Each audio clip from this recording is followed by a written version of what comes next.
Bu sabah yerini kimler almış diye düşündüm kalktığımda. Hiçbiri seni, hiçbiri beni, hiçbiri bizi anlamamış. Bu sabah telefonu hiç açmadım, çaldı durdu aldırmadım. Hiçbir şey seni düşünmemi engellemez, ben anladım bu sabah. Gül ki sevgilim, gül ki gözlerin solmasın sakın aşk çiçeğim. Gel biraz bana, gel biraz daha, arşa çıksın namelerim.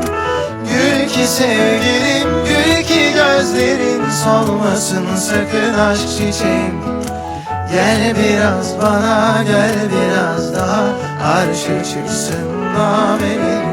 Hadi gel.